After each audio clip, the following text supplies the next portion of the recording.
Hey, what's happening, y'all? This is the OG Broncnutz. Today, I've decided I'm going to make a series of videos, probably all 15 minutes in length or so. And this is not about football, this isn't anything to do about sports. I'm going to teach you, for anybody who wants to learn, some things I learned several years ago about a cryptocurrency called Bitcoin.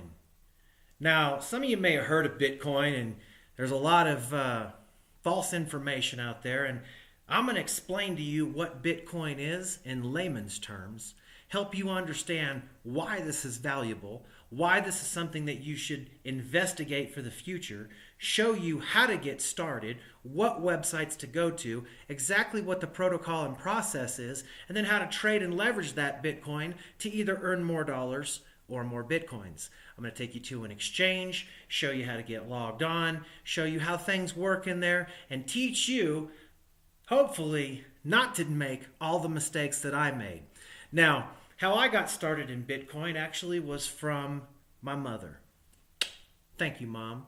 My mom mentioned the word Bitcoin to me in a casual conversation that we were having one day in her kitchen, and I kind of just blew it off. I mean, I'd heard about it, kind of, but I didn't do anything about it. And then in 2011 maybe, or 10, somewhere, I can't remember. It's been a while. It's how long I've been involved in it. I think it was 2011.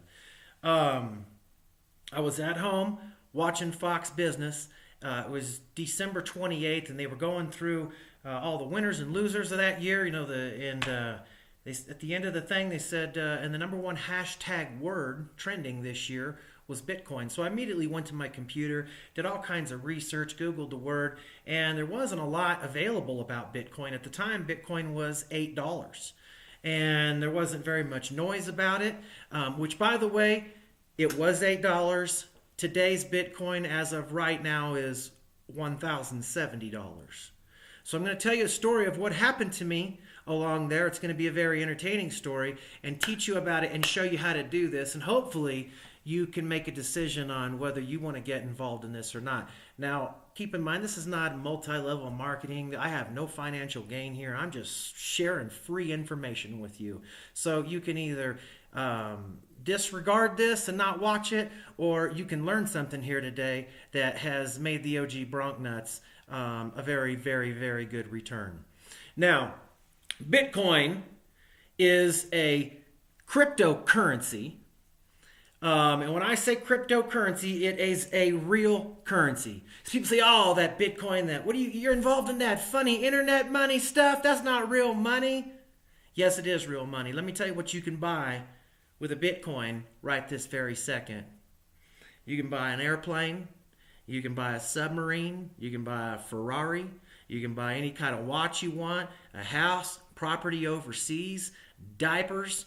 You can buy a chainsaw. You can buy anything you can think of with a Bitcoin. Now, it may not be as easy as going down to Walmart and picking up what you need, but you can readily spend this currency everywhere around the world. Now, think of Bitcoin as digital gold. And here's the analogy.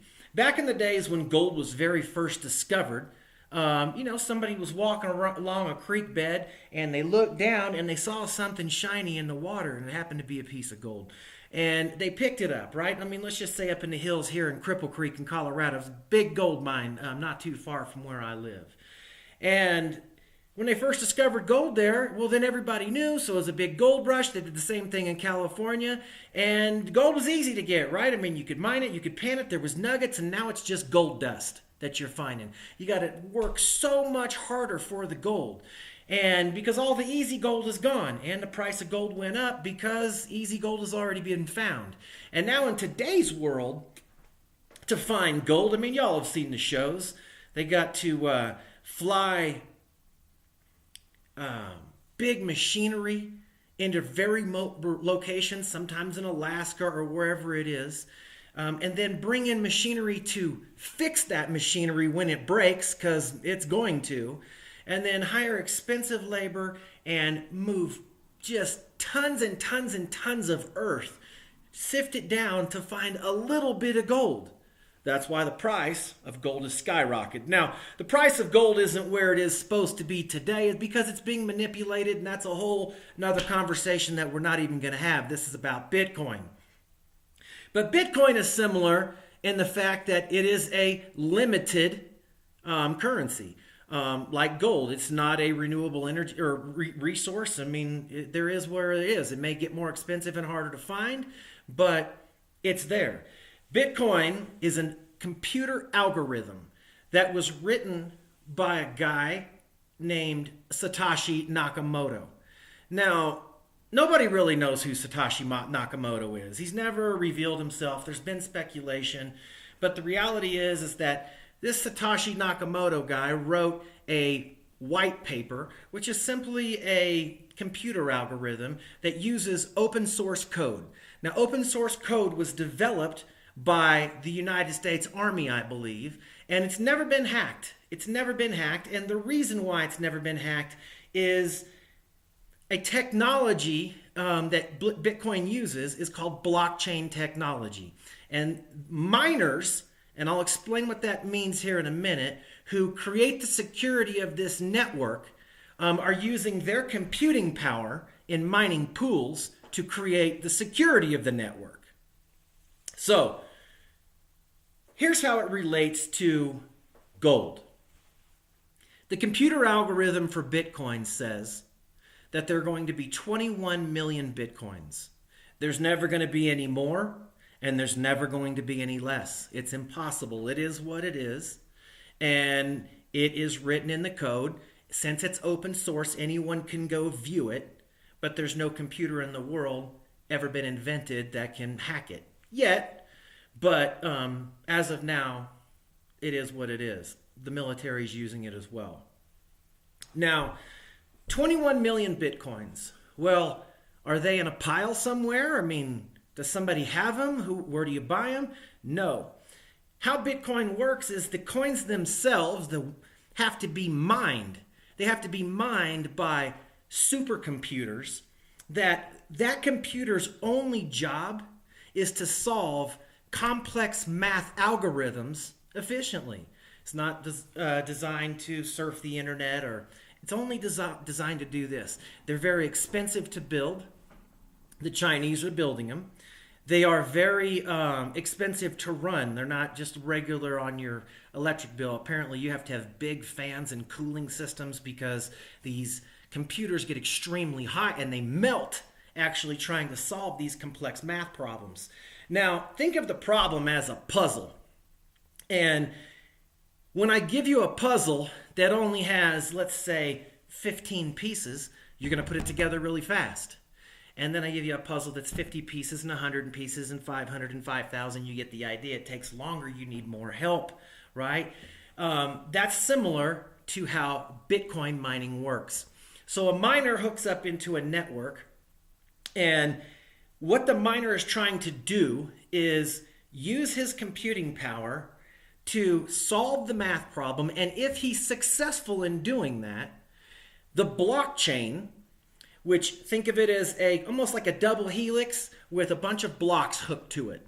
And inside the block is all of the transactions of, say, I mowed your yard and I wanted to charge 1/10 of a Bitcoin, which is roughly $100 or whatever, to mow your yard, and you agreed. So I mowed your yard. You transferred your Bitcoins out of your digital wallet. We'll explain that down the road. And you transferred them, which is going to be as simple as sending an email to my digital wallet. They showed up on my wallet. I said, okay, the transaction is now complete. That whole thing has to go into the block. And the miner, with a bunch of other transactions. And the miners must solve this code. And if they do, when the block opens and passes it to the next block, and it has to be done 6 times, when the miner opens the block, there's a reward in there that's written in the algorithm that Satoshi Nakamoto wrote that gives the miner free Bitcoins. And this is how the 21 million Bitcoins get themselves into the marketplace. Well, if Bitcoins at the time, let's say, are $10, the puzzle's easy, and there's lots of miners working on this with mining rigs that really aren't that expensive. And they're all competing for the computing power to solve this block so that they can get free Bitcoins. And the reason they need to get them is because the miners, this is a business to them. This is a real, legitimate business. They're creating the security of Bitcoin's network all around the world. The combined computing power of all of the mining rigs creating the security of the blockchain itself for the Bitcoin currency is, if you compiled it all together, all of that computing power is equal to, I believe, 15 of the world's fastest known supercomputers.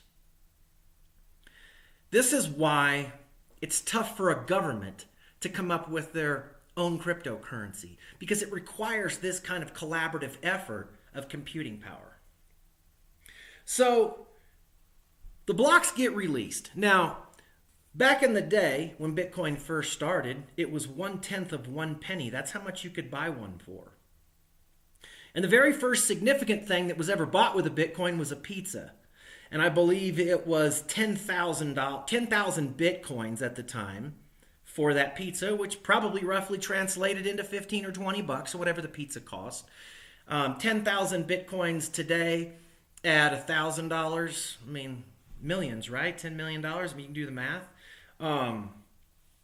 Bitcoin works off of supply and demand. It is a store of energy. People say, well, Bitcoin isn't backed by anything.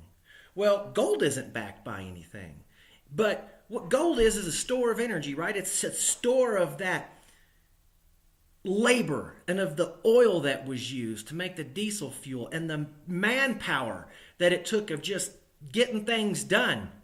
And the granite crushers that had to dig all of that. There's all of that effort and all of that energy when they refine it down and you have a gold coin. That gold coin represents a store of all of that energy. Bitcoin is the same thing. When a Bitcoin gets mined, it is unique. It cannot be counterfeited. It's very difficult to trace, although it's possible, definitely.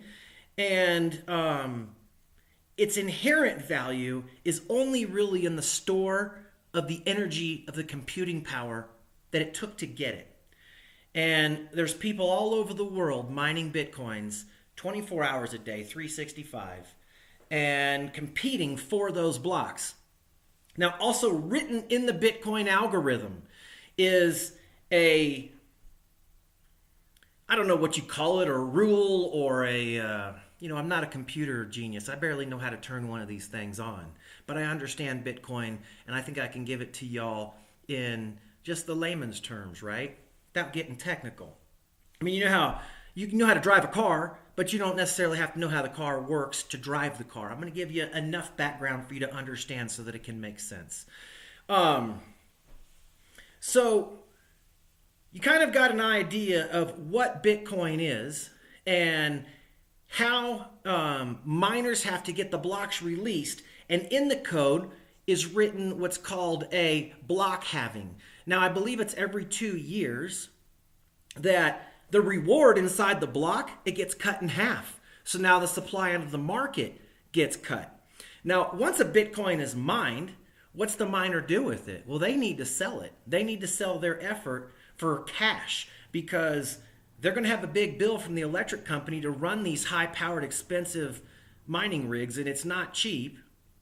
And the electric company doesn't take Bitcoin. So there's one thing you can't buy with a Bitcoin, so they need to convert these into cash. So what the miners do is they move their coins, again, just like sending an email, exactly the same thing, actually easier than sending an email. They move the coins over to an exchange. Think of an exchange as like a coin shop in your local city. If you had a coin of gold or a coin of silver and you either wanted to sell some or you wanted to buy some, you would go into that store and you would do your business, your transaction inside that store. Either pick up your cash, pick up your gold, buy your Bitcoin, whatever. So that's what an exchange is. And there's lots of exchanges that would compete with each other that are all over the world. The big ones are in China. So when we come back, we're going to go to part 2 and we're going to talk about moving your money to the exchange.